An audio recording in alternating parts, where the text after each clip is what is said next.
ಎಲ್ಲರಿಗೂ ನಮಸ್ಕಾರ ವೀಕ್ಷಕರೇ. ಕಟಕ ರಾಶಿಯವರ ಜೀವನದಲ್ಲಿ ನಡೆಯಬಹುದಾದಂತಹ ದೊಡ್ಡದಾದ ರಹಸ್ಯವೇನು? ಅಕ್ಟೋಬರ್ 11, 12, 13, 14, 15, 16 ದಿನಗಳ ನಂತರ ಇವರು ನೋಡುವಂತಹ ವಿಶೇಷವಾದ ಘಟನೆಗಳು ಯಾವುದು? ಇವರ ಜೀವನದಲ್ಲಿ ಇವರ ಮನೆಯಲ್ಲಿ ರಹಸ್ಯವಾದರೂ ಏನು ನಡೆಯಬಹುದೆಂಬ ವಿಶೇಷವಾದ ಮಾಹಿತಿಯನ್ನು ಇವತ್ತಿನ ವಿಡಿಯೋದಲ್ಲಿ ನೋಡ್ತಾ ಹೋಗೋಣ. ಕಟಕ ರಾಶಿಯವರ ಜೀವನ ಯಾವ ರೀತಿ ಬದಲಾಗುತ್ತೆ? ಯಾವೆಲ್ಲ ದುಃಖಗಳನ್ನು ಎದುರಿಸಬೇಕಾಗಿ ಬರುತ್ತೆ? ಯಾವೆಲ್ಲ ಸುಖ ಸಂಪತ್ತನ್ನು ಬರಮಾಡ್ಕೊಳ್ತಾರೆ? ಈ 6 ದಿನಗಳ ಕಾಲ ಅವರ ಮನೆಯಲ್ಲಿ ನಡೆಯಬಹುದಾದಂತಹ ಬಹುದೊಡ್ಡ ಘಟನೆ ಯಾವುದು ಎಂಬ ವಿಶೇಷವಾದ ಮಾಹಿತಿಯನ್ನು ನೋಡ್ತಾ ಹೋಗೋಣ. ಅದಕ್ಕೂ ಮುನ್ನ ನೀವು ಕೂಡ ಕಟಕ ರಾಶಿಯವರಾಗಿದ್ದಲ್ಲಿ ವಿಡಿಯೋಗೆ ಒಂದು ಲೈಕ್ ಕೊಟ್ಟು ತಪ್ಪದೆ ನಮ್ಮ ಚಾನಲ್ನ ಸಬ್ಸ್ಕ್ರೈಬ್ ಮಾಡಿ, ಹಾಗೆ ಪಕ್ಕದಲ್ಲಿ ಇರುವಂಥ ಬೆಲ್ ಐಕನ್ನ ಪ್ರೆಸ್ ಮಾಡಿ. ಹೌದು, ಕಟಕ ರಾಶಿಯವರ ಮನೆ ಮೇಲೆ ದೇವಿಯ ಶಾಪ ಬೀಳ್ತಾ ಇದೆ. ಆದ್ದರಿಂದ ಈ ತಪ್ಪುಗಳನ್ನು ತಪ್ಪಾಗಿ ಕೂಡ ಮಾಡಿ ತಾಯಿಯನ್ನು ಕೋಪಗೊಳಿಸಬೇಡಿ. ಮತ್ತು ಕಟಕ ರಾಶಿಯವರ ಮನೆ ಮೇಲೆ ಯಾವ ದೇವಿಯ ಶಾಪ ಇರುತ್ತದೆ, ಅದೇ ರೀತಿ ಕಟಕ ರಾಶಿಯವರು ತಪ್ಪಾಗಿಯೂ ಮಾಡಬಾರದ ತಪ್ಪುಗಳು ಯಾವುವು ಮತ್ತು ನಿಮ್ಮ ಸಮಸ್ಯೆಗಳು, ಕಷ್ಟಗಳು, ನಷ್ಟಗಳು ಮತ್ತು ದುಃಖಗಳನ್ನು ತೊಡೆದು ಹಾಕಲು ಯಾವ ಶಕ್ತಿಶಾಲಿ ಪರಿಹಾರವನ್ನು ಅನುಸರಿಸಬೇಕು ಎಂಬ ವಿಶೇಷವಾದ ಮಾಹಿತಿಯನ್ನು ಪೂರ್ತಿಯಾಗಿ ನೋಡಿ. ಎಲ್ಲೂ ಸ್ಕಿಪ್ ಮಾಡದೆ ನೋಡಿ. ಜೈ ಶ್ರೀರಾಮ್ ಎಂದು ತಪ್ಪದೆ ಕಮೆಂಟ್ ಮಾಡಿ. ಪುನರ್ವಸು 4ನೇ ಪಾದ, ಪುಷ್ಯಮಿ 1, 2, 3, 4 ಮತ್ತು ಆಶ್ಲೇಷ 1, 2, 3, 4 ಪಾದಗಳಲ್ಲಿ ಜನಿಸಿದಂಥವರೇ ಕಟಕ ರಾಶಿಗೆ ಸೇರಿದಂತಹ ವ್ಯಕ್ತಿಗಳು. ಕಟಕ ರಾಶಿಯ ಅಧಿಪತಿ ಚಂದ್ರ.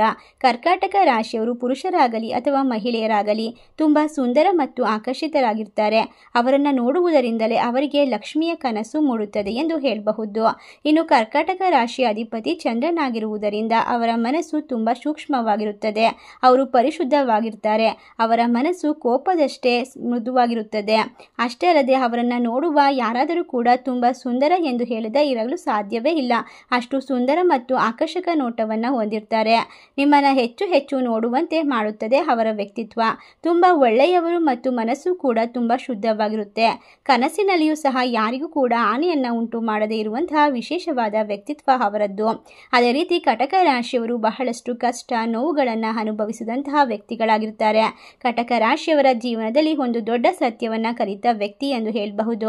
ಆದ್ದರಿಂದ ಅವರು ತಮ್ಮ ಕನಸಿನಲ್ಲಿಯೂ ಸಹ ಯಾರಿಗೂ ಕೂಡ ತೊಂದರೆ ಕೊಡೋಕೆ ಇಷ್ಟಪಡೋದಿಲ್ಲ.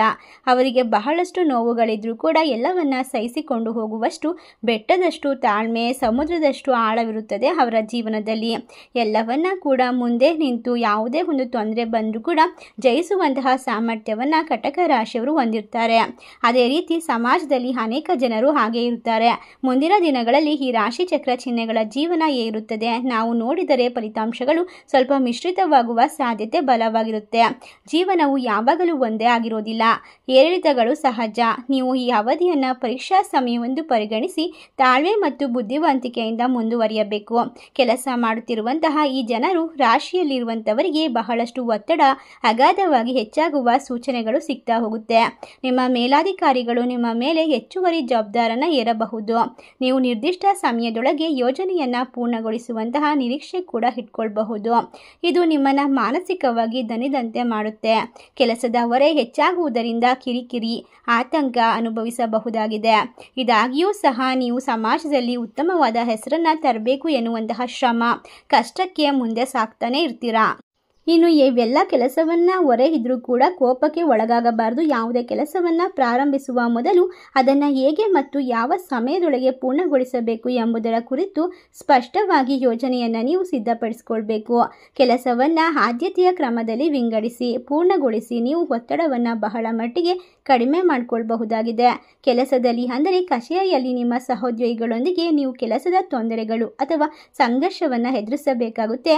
ನಿಮ್ಮ ಯಶಸ್ಸು ಮತ್ತು ನಿಮ್ಮ ಕಾರ್ಯಕ್ಷಮತೆಯನ್ನು ನೋಡಿ ಅಸೂಯೆ ಪಡುವ ಕೆಲವರು ನಿಮ್ಮನ್ನು ಅನಗತ್ಯವಾಗಿ ದೂಷಿಸಲು ಪ್ರಯತ್ನ ಪಡ್ತಾರೆ. ಅವರು ನಿಮ್ಮನ್ನು ಕೀಳಾಗಿ ಮಾತನಾಡಬಹುದು. ಅತ್ಯಂತ ನೋವಿನ ಸಂಗತಿ ಅಂದರೆ ನೀವು ಹೆಚ್ಚು ನಂಬಿದ ಸ್ನೇಹಿತರು ಸಹ ನಿಮ್ಮ ಶತ್ರುಗಳಾಗಬಹುದು. ನಿಮ್ಮ ರಹಸ್ಯಗಳನ್ನು ಬೇರೆಯವರೊಂದಿಗೆ ಹಂಚಿಕೊಳ್ಬೇಡಿ.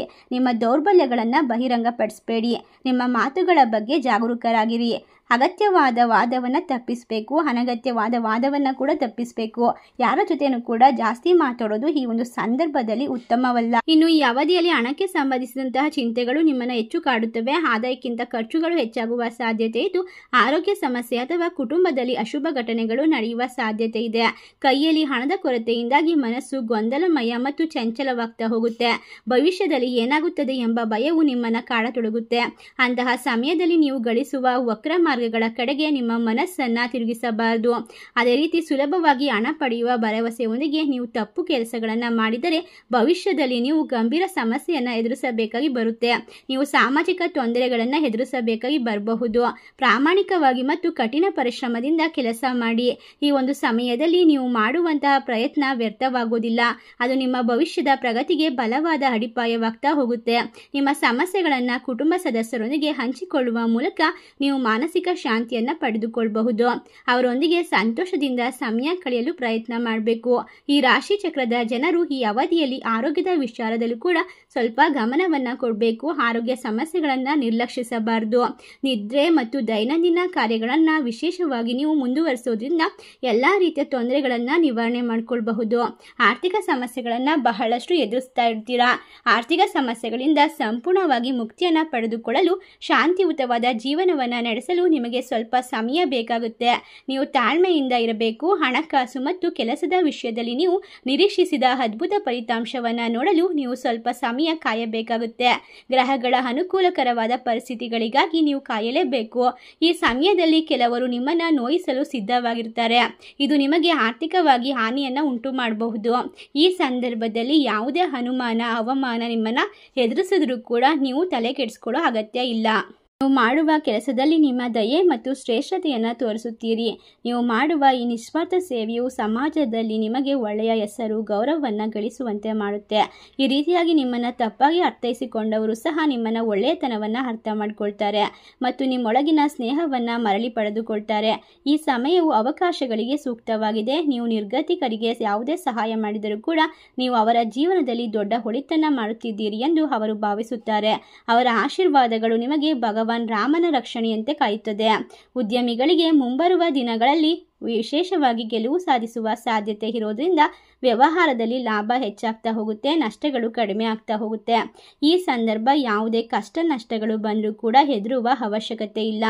ಎಲ್ಲವನ್ನ ದೂರ ಮಾಡಿಕೊಳ್ಬಹುದು. ಭವಿಷ್ಯದ ಮೇಲೆ ಗಂಭೀರವಾಗಿ ನೀವು ನಂಬಿಕೆಯನ್ನು ಇಟ್ಕೊಳ್ಬೇಕಾಗುತ್ತೆ. ಅಕ್ಟೋಬರ್ 11ರಿಂದ 16ನೇ ತಾರೀಕಿನವರೆಗೂ ಕೂಡ ವಿಶೇಷವಾದ ಒಂದು ಶಕ್ತಿ ಸಂಚಲನ ನಿಮ್ಮೊಳಗಡೆ ಇರುತ್ತೆ ಅಂತ ಹೇಳಬಹುದು. ಇನ್ನು ಈ ಸಂದರ್ಭದಲ್ಲಿ ನೀವು ನೆನಪಿಟ್ಕೊಳ್ಬೇಕಾಗಿರುವಂತಹ ವಿಷಯ ಅಂದರೆ ಈ ರಾಶಿ ಚಕ್ರ ಚಿಹ್ನೆಯವರು ಯುವಕ ಯುವತಿಯರು ಮದುವೆಗಾಗಿ ಬಹಳ ದಿನದಿಂದ ಕಾಯ್ತಾ ಇದ್ರೆ ಈ ಸಮಯದಲ್ಲಿ ವಿಶೇಷವಾಗಿ ಬದಲಾವಣೆಗಳು ನಿಮ್ಮ ಜೀವನದಲ್ಲಿ ಕಂಡುಬರುತ್ತೆ. ಉತ್ತಮವಾದ ಸಂಬಂಧಗಳು ಸಿಗ್ತಾ ಹೋಗುತ್ತೆ. ಇನ್ನು ಈ ರಾಶಿ ಚಕ್ರದಲ್ಲಿ ಜನಿಸಿದಂತಹ ಕೆಲವರು ತಮ್ಮ ಜಾತಕದಲ್ಲಿನ ಗ್ರಹಗಳ ಸ್ಥಾನವನ್ನು ಅವಲಂಬಿಸಿ ಕೆಲವು ತೊಡಕುಗಳು ಮತ್ತು ಸಮಸ್ಯೆಗಳನ್ನು ಎದುರಿಸಬಹುದು. ಕಷ್ಟಗಳು ಹೇಳುತ್ತವೆ, ಅವುಗಳನ್ನು ಸರಿಯಾಗಿ ನಿವಾರಿಸಿಕೊಳ್ಬೇಕಾಗುತ್ತೆ.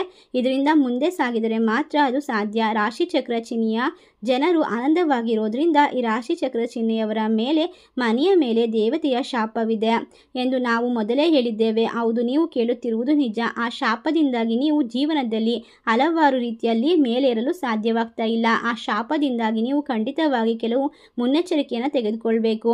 ನಾವು ಈಗ ನಿಮಗೆ ಹೇಳುತ್ತಿರುವಂತಹ ತಪ್ಪುಗಳನ್ನು ನೀವು ಮಾಡಬಾರ್ದು. ಅದನ್ನು ನೀವು ನಂಬುವುದಿಲ್ಲ. ಆ ರೀತಿಯಾದ ತಪ್ಪುಗಳನ್ನು ಮಾಡ್ತೀನಿ ಅಂತ ಅಂದ್ಕೊಳ್ಳೋದಾದರೆ ಬಹುದೊಡ್ಡ ಕಷ್ಟಗಳನ್ನು ಎದುರಿಸಬೇಕಾಗಿ ಬರುತ್ತದೆ. ಕೈಲಾದಷ್ಟು ಪರಿಣಾಮವನ್ನು ಕಡಿಮೆ ಮಾಡಿಕೊಳ್ಳುವ ಸಾಧ್ಯತೆ ನಿಮ್ಮ ಕೈಲೇ ಇರುತ್ತೆ. ಈ ರಾಶಿಯವರ ಮನೆಯಲ್ಲಿ ಯಾವ ದೇವತೆ ಶಾಪವಿದೆ, ಆ ದೇವತೆ ಬೇರೆ ಯಾರೂ ಅಲ್ಲ, ಅದು ನಾಗದೇವತೆ. ಹೌದು, ಈ ರಾಶಿ ಚಕ್ರ ಚಿಹ್ನೆಯ ಮನೆಯ ಮೇಲೆ ನಾಗದೇವತೆಯ ಶಾಪವಿದೆ. ಇದಕ್ಕೆ ಹಲವು ಕಾರಣಗಳು ಇರಬಹುದು. ನಿಮ್ಮ ಪೂರ್ವಜರಲ್ಲಿ ಕೆಲವರು ತಿಳಿದೋ ತಿಳಿಯದೆ ಅವುಗಳಿಗೆ ಹಾನಿ ಉಂಟು ಮಾಡಿರಬಹುದು, ಅಥವಾ ಅವರು ದಿಬ್ಬಗಳನ್ನು ಅಗೆದು ನಾಗದೇವತೆಯ ವಿಗ್ರಹಗಳನ್ನು ಅಪವಿತ್ರಗೊಳಿಸಿರಬಹುದು. ನೀವು ಅಂತಹ ಪಾಪಗಳನ್ನು ಮಾಡಿರಬಹುದಾಗಿದೆ. ಇದರಿಂದಾಗಿ ಆ ಸರ್ಪದ ಪಾಪವು ನಿಮ್ಮ ಮನೆಯನ್ನು ಕಾಡುತ್ತಿರಬಹುದು. ನಾಗದೇವತೆಯ ಶಾಪದಿಂದಾಗಿ ತಪ್ಪಾಗಿ ಆದರೂ ಕೂಡ ನೀವು ತೊಂದರೆಗಳನ್ನು ಎದುರಿಸ್ತಾ ಇರ್ತೀರಾ. ಇದನ್ನು ಕೋಪಗೊಳಿಸಬೇಡಿ ಮತ್ತು ನೀವು ಆ ತಪ್ಪುಗಳನ್ನು ಮುಂದುವರಿಸಬೇಡಿ. ನೀವು ಈ ಸಂದರ್ಭದಲ್ಲಿ ಕೆಲವೊಂದಿಷ್ಟು ನಿಯಮವನ್ನು ಅನುಸರಿಸೋದ್ರಿಂದ ಎಲ್ಲ ಕಷ್ಟಗಳು ದೂರವಾಗುತ್ತೆ. ಅದರಿಂದಾಗಿ ನೀವು ಕಣ್ಣೀರುಗಳು ಕಷ್ಟಗಳು ಮಾಯವಾಗೋದ್ರ ಜೊತೆಗೆ ನೆಮ್ಮದಿಯನ್ನು ಪಡ್ಕೊಳ್ತೀರಾ. ಉತ್ತಮವಾದ ಒಂದು ನಕಾರಾತ್ಮಕ ಅಂಶಗಳು ದೂರವಾಗಿ ವಿಶೇಷವಾದ ಶಕ್ತಿ ಸಂಚಲನ ನಿಮಗೆ ಸಿಗ್ತಾ ಹೋಗುತ್ತೆ. ಇನ್ನು ಈ ಸಂದರ್ಭದಲ್ಲಿ ನೀವು ಯಾರೇ ನಿಮಗೆ ಸಹಾಯ ಮಾಡಿದರೂ ಕೂಡ ನಂಬಿಕೆಗೆ ಎಂದಿಗೂ ಕೂಡ ದ್ರೋಹ ಮಾಡಬಾರ್ದು. ಕೃತಜ್ಞತೆಯ ಮನುಷ್ಯನಿಗೆ ಬೇಕಾಗಿರುವಂತಹ ಪ್ರಮುಖ ವಿಷಯವಾಗಿರುತ್ತೆ, ಗುಣಲಕ್ಷಣ ಆಗಿರುತ್ತೆ. ನೀವು ಯಾವ ಪ್ರಮುಖ ಕೆಲಸವನ್ನು ಆರಂಭಿಸಿರ್ತೀರಾ, ಉದ್ಯೋಗಕ್ಕೆ ಸೇರಿರಬಹುದು, ವ್ಯಾಪಾರಕ್ಕೆ ಸೇರಿರಬಹುದು, ಮನೆ ಕಟ್ಟುವುದಾಗಲಿ ಅಥವಾ ಯಾವುದೇ ಕೆಲಸವಾಗಲಿ, ಮೊದಲು ಓಂ ಶ್ರೀ ನಾಗದೇವತಾಯ ನಮಃ ಎಂದು ಮನಸ್ಸಿನಲ್ಲಿ ನೆನಪಿಸಿಕೊಳ್ಬೇಕು ಮತ್ತು ನಂತರವೇ ಆ ಕೆಲಸವನ್ನು ಪ್ರಾರಂಭಿಸಬೇಕಾಗುತ್ತೆ. ಈಗ ಅಡೆತಡೆಗಳು ದೂರವಾಗ್ತಾ ಹೋಗುತ್ತೆ ಮತ್ತು ನಿಮ್ಮ ಕೆಲಸ ಯಶಸ್ವಿ ಆಗ್ತಾ ಹೋಗುತ್ತೆ. ಇಲ್ಲದಿದ್ದರೆ ವಿವಿಧ ರೀತಿಯ ಸಮಸ್ಯೆಗಳು, ಕಷ್ಟಗಳು, ನಷ್ಟಗಳು ಮತ್ತು ದುಃಖವನ್ನು ಶಾಶ್ವತವಾಗಿ ತೊಡೆದು ಹಾಕಲು, ಅನೇಕ ಕ್ಷೇತ್ರಗಳಲ್ಲಿ ಉತ್ತಮ ಹಾಗೂ ಉನ್ನತ ಫಲಿತಾಂಶವನ್ನು ಸಾಧಿಸಲು ಮತ್ತು ಈ ನಾಗದೇವತಾ ಶಾಪದಿಂದ ದುಷ್ಟ ಪರಿಣಾಮಗಳನ್ನು ವಿಶೇಷವಾಗಿ ದೂರ ಮಾಡಿಕೊಳ್ಳಲು ಈ ಸಂದರ್ಭದಲ್ಲಿ ಸಂಪೂರ್ಣವಾಗಿ ತೆಗೆದುಹಾಕಲು ಬಯಸುವಂತವರು ಈ ರಾಶಿಚಕ್ರ ಚಿಹ್ನೆಯವರು ನಾವು ಈಗ ನಿಮಗೆ ಹೇಳಲಿರುವಂತಹ ಅತ್ಯಂತ ಶಕ್ತಿಶಾಲಿ ಪರಿಹಾರವನ್ನು ಭಕ್ತಿಯಿಂದ ಅನುಸರಿಸಿದರೆ ನಿಮಗೆ ಯಾವುದೇ ಸಮಸ್ಯೆಗಳಿಲ್ಲ. ನಿಮ್ಮ ಜೀವನದಲ್ಲಿ ಸಮೃದ್ಧಿ ಮತ್ತು ಸಂತೋಷ ತುಂಬಿರುತ್ತದೆ. ಮತ್ತು ಈಗ ಆ ಪರಿಹಾರಗಳನ್ನು ನೋಡ್ತಾ ಹೋಗೋಣ. ಮೊದಲಿಗೆ ನಾಗದೇವತೆಯ ಆಶೀರ್ವಾದವನ್ನು ಪಡೆಯಲು ನಾಗದೋಷ ಶಾಂತಿಗೆ ಇದು ಅತ್ಯಂತ ಮುಖ್ಯವಾದ ಪರಿಹಾರವಾಗಿದೆ. ನಾಗೇಶ್ವರ ದೇವಸ್ಥಾನವಿರುವ ನಿಮ್ಮ ಹತ್ತಿರದ ದೇವಸ್ಥಾನದಲ್ಲಿ ಪ್ರತಿ ಮಂಗಳವಾರ ಅಥವಾ ಪಂಚಮಿ ತಿಥಿ ಸುಬ್ರಹ್ಮಣ್ಯೇಶ್ವರ ಸ್ವಾಮಿ ದೇವಸ್ಥಾನಕ್ಕೆ ಹೋಗಿ ನಾಗೇಶ್ವರ ದೇವಸ್ಥಾನದಲ್ಲಿ ಹಾಲು ಸುರಿಯಿರಿ. ಹಳದಿ ಕೇಸರಿ ಹೂಗಳಿಂದ ನಾಗದೇವತೆಯನ್ನು ಪೂಜಿಸಿ. ಸಾಧ್ಯವಾದರೆ ವಿದ್ವಾಂಸರಿಂದ ನಾಗ ಪ್ರತಿಷ್ಠಾಪನಾ ಪೂಜೆಯನ್ನು ಮಾಡಿಸೋದು ಉತ್ತಮ. ಇನ್ನು ಸರ್ಪದೋಷಗಳು ಸಹ ದೂರವಾಗ್ತಾ ಹೋಗುತ್ತೆ. ದುಷ್ಟ, ದಂಡಕ ಮತ್ತು ಉತ್ತಮ ರಕ್ಷಕನಾದ ವಿಷ್ಣುವನ್ನು ಪೂಜಿಸೋದ್ರಿಂದ ಎಲ್ಲ ದೋಷಗಳು ನಿವಾರಣೆ ಆಗ್ತಾ ಹೋಗುತ್ತೆ. ಬೆಳಗ್ಗೆ ಎದ್ದ ತಕ್ಷಣ ವಿಷ್ಣು ಸಹಸ್ರನಾಮವನ್ನು ಕೇಳೋದ್ರಿಂದ ನಿಮಗೆ ಸುಲಭವಾಗಿ ಕಷ್ಟಗಳು ದೂರವಾಗುತ್ತೆ ಅಂತ ಹೇಳಬಹುದು. ಇನ್ನು ತುಂಬಾ ಒಳ್ಳೆಯದಾಗ್ತಾ ಹೋಗುತ್ತೆ. ಸಾಧ್ಯವಾದರೆ 11 ಮುಖದ ರುದ್ರಾಕ್ಷಿ ಮಣಿಗಳನ್ನು ಧರಿಸಬೇಕು. ಇದು ನಿಮ್ಮ ಆತ್ಮವಿಶ್ವಾಸವನ್ನು ಹೆಚ್ಚಿಸುತ್ತದೆ ಮತ್ತು ನಕಾರಾತ್ಮಕ ಶಕ್ತಿಗಳಿಂದ ರಕ್ಷಣೆಯನ್ನು ನೀಡುತ್ತೆ. ಅದಲ್ಲದೆ ಜ್ಯೋತಿಷಿಗಳ ಸಲಹೆಯಂತೆ ಹಳದಿ ರತ್ನಗಳನ್ನು ಧರಿಸುವುದರಿಂದ ಗುರುವಿನ ಆಶೀರ್ವಾದ ಸಿಗುತ್ತೆ ಮತ್ತು ಆರ್ಥಿಕವಾಗಿ ವೃತ್ತಿಪರ ಪ್ರಗತಿಗೆ ಕಾರಣವಾಗ್ತಾ ಹೋಗುತ್ತೆ. ತ್ಯಾಗಗಳ ಅಧಿಪತಿಯಾದಂತಹ ಗಣಪತಿಯನ್ನು ಪೂಜಿಸೋದ್ರಿಂದ ಅನೇಕ ಕೆಲಸದಲ್ಲಿ ಒತ್ತಡ ಮತ್ತು ಅಡೆತಡೆಗಳು ಕಡಿಮೆ ಆಗ್ತಾ ಹೋಗುತ್ತೆ. ಪ್ರತಿದಿನ 108 ಬಾರಿ ಓಂ ಗಂ ಗಣಪತಿಯೇ ನಮಃ ಎಂದು ಜಪಿಸಿ. ನಿಮ್ಮ ಜಾತಕದಲ್ಲಿ ಗುರು ಚಂಡಾಳ ಯೋಗದಂತಹ ಯಾವುದೇ ಗಂಭೀರ ದೋಷಗಳಿದ್ದರೂ ಕೂಡ ದೂರವಾಗುತ್ತೆ. ವಿದ್ವಾಂಸರಿಂದ ವಿಶೇಷವಾಗಿ ಮಾಹಿತಿಯನ್ನು ಪಡೆದುಕೊಂಡು ಪೂಜೆ ಮಾಡುವ ಮೂಲಕ ಆ ದೋಷದ ದುಷ್ಟ ಪರಿಣಾಮವನ್ನು ಕಡಿಮೆ ಮಾಡಬಹುದು. ಹಣವನ್ನು ದಾನ ಮಾಡುವುದರಿಂದ ಪುಣ್ಯ ಸಿಗುತ್ತದೆ. ಜೇನುತುಪ್ಪ, ಅರಿಶಿಣ, ಹಳದಿ, ಸಿಹಿ ತಿಂಡಿಗಳನ್ನು ಗುರುಗಳ ಮತ್ತು ಬ್ರಾಹ್ಮಣರಿಗೆ ದಾನ ಮಾಡಿ. ಬಡವರಿಗೆ ಮತ್ತು ನಿರ್ಗತಿಕರಿಗೆ ಹಳದಿ ಬಟ್ಟೆ ಮತ್ತು ಬೇಳೆಕಾಳುಗಳನ್ನು ದಾನ ಮಾಡಿ. ಪಕ್ಷಿಗಳಿಗೆ, ಪ್ರಾಣಿಗಳಿಗೆ, ವಿಶೇಷವಾಗಿ ನಾಯಿಗಳಿಗೆ, ಹಸುಗಳಿಗೆ ಆಹಾರವನ್ನು ನೀಡೋದು ತುಂಬ ಒಳ್ಳೆಯದು. ನೀವು ತಿಳಿದೋ ತಿಳಿಯದೇ ಮಾಡಿರುವಂತಹ ಪಾಪಗಳು ಕೂಡ ದೂರವಾಗ್ತಾ ಹೋಗುತ್ತೆ. ಮನಸ್ಸಿನ ಶಾಂತಿಗಾಗಿ ಗೊಂದಲ ಕಡಿಮೆ ಮಾಡಲು ಪ್ರತಿ ರಾತ್ರಿ ಮಲ್ಕೊಳ್ಳುವಾಗ ನೀವು ಈ ಒಂದು ಮಂತ್ರವನ್ನು ಜಪಿಸಬೇಕಾಗುತ್ತೆ.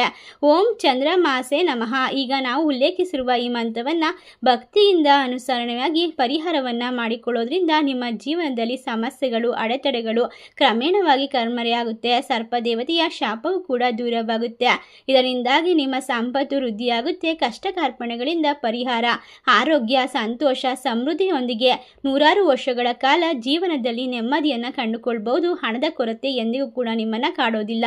ನೀವು ಆರ್ಥಿಕ ತೊಂದರೆಯಿಂದ ಸಂಪೂರ್ಣವಾಗಿ ಮುಕ್ತಿಯಾಗ್ತೀರಾ. ಸಮಾಜದಲ್ಲಿ ಉನ್ನತ ಸ್ಥಾನ, ಗೌರವವನ್ನು ಪಡೆದುಕೊಳ್ಳಬಹುದಾಗಿದೆ. ಈ ಒಂದು ಸಣ್ಣ ವಿಶೇಷವಾದ ಕರ್ಕಾಟಕ ರಾಶಿಯವರ ಜೀವನದ ಮಾಹಿತಿ ನಿಮಗೆಲ್ಲ ಇಷ್ಟವಾಗಿದ್ದರೆ ಇದೇ ಒಂದು ಅಕ್ಟೋಬರ್ 11ರಿಂದ 16ನೇ ತಾರೀಕಿನವರೆಗೂ ಕೂಡ ಇವರ ಮನೆಯಲ್ಲಿ ನಡೆಯಬಹುದಾದಂತಹ ದೊಡ್ಡ ರಹಸ್ಯವನ್ನು ತಿಳಿದುಕೊಂಡರಿ. ಇದೇ ರೀತಿಯ ಇನ್ನಷ್ಟು ವಿಶೇಷವಾದ ಮಾಹಿತಿಗಾಗಿ ನಮ್ಮ ಚಾನೆಲ್ನ ಸಬ್ಸ್ಕ್ರೈಬ್ ಮಾಡಿ. ಸರ್ವೇ ಜನ ಸುಖಿನೋ ಭವಂತು. ಧನ್ಯವಾದಗಳು.